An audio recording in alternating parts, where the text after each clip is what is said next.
So you guys might have heard about ship being detained, but do you know how it feels?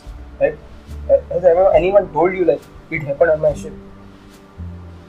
Welcome guys, my name is Easton Dias. For those who don't know, this is a marine channel, and right now I'm doing a series on the incidents which happened on my ship. You guys can also share your incidences, comment and write down below. And today I'm going to talk about ship where my ship got detained.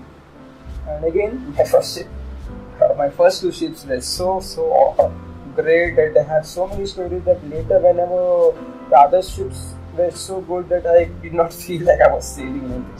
And okay, coming back to the topic, we were sailing on that ship and we were going to Canada, and it was winter season.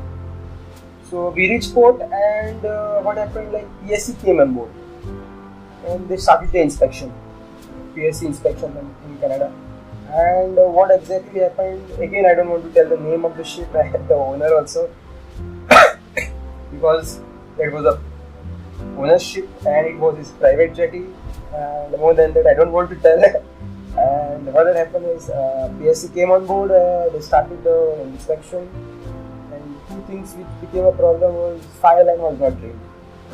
This story, the thing I'm telling you, it is really like in those days. I mean, not now. It was in those days. Like now, things have changed. A lot of things have changed. You will not find such incidences happening. But that doesn't mean you should. These incidences cannot teach you. I know most of your lecturers and your professors in your colleges might have told you some big stories. Only thing is, I also had some amount of quota of stories which happened with me. And as I was telling you all, the PSC inspection started, and the inspector, while inspecting, they realized that the fire line was not drained and full ice was found. And also, second thing which happened was our lifeboat did not start in 3 attempts. It took around 4-5 attempts. So 2 points they put, and our ship was detained. Now, big headache. When detained means it's not a joke. Even though our cargo operation had not stopped, and the two things, at least lifeboat was not an issue, but the issue was the ice inside the fire line. And to clear that ice, deck fitter, engine fitter and third engineer were continuously using a gas torch, they melting the ice. It took them almost 12 hours. And again, for the guys who don't know, I used to do 12 to 6. Again, on that time I came back at around that time in port I used to do 12 on 12 off. So that time I came at 6 o'clock, and around 12 o'clock, 1 o'clock, 12 o'clock they finished, cleared. And then again what happened was, suddenly forward beach alarm came, and I went running down again to go to see the fire pump, which we had started after melting down the ice. We kept it running. We had started the fire pump and we kept it running. That pump was leaking from down. So second engineer was inside engine room. Luckily I called him. He came, he stopped the pump. Go to see, there was one plug which was down, had actually gone off. It got corroded and it just came out. Second engineer went running inside the workshop. Somehow he managed to find a plug. Gave me the plug to put the plug.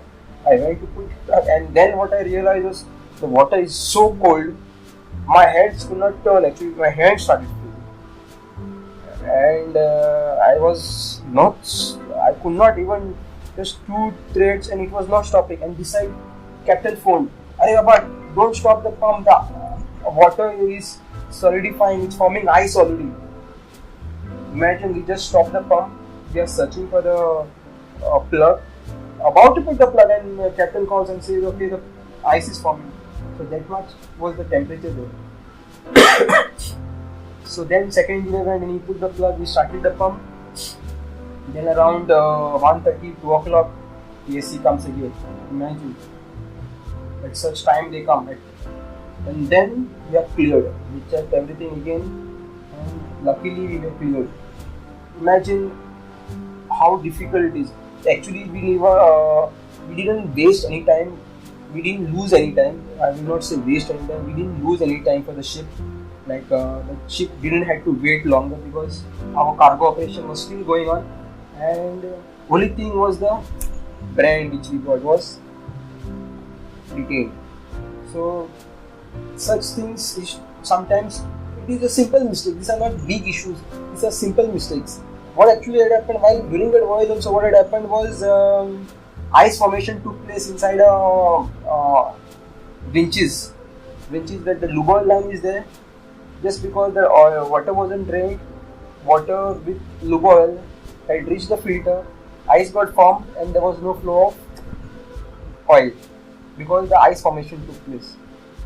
And during that voyage, before reaching the port, this had happened. And in that all drama, I guess these people forgot to drain the line. So small mistakes. Always we have all these small mistakes. So again, coming to the tip of the video is small things are very important. Nothing, you don't require to do big things. Small basics, draining your lines is very important. Not just water line, even lube oil tanks, especially this windlass and winches which we have. For that we have a oil tank that also has to be drained regularly, and also your air lines has to be drained. Very important. Otherwise you will have some other incidents. And that's it for this video. Hope you guys have liked this video. If you have liked, give a thumbs up, share, comment, tell me how you like the video. I know it is not as glamorous as that, but still much better. And let me know if you like the videos, and if you want more and more videos, I will try to do more and more videos. And thank you. Till we meet next time, best of luck.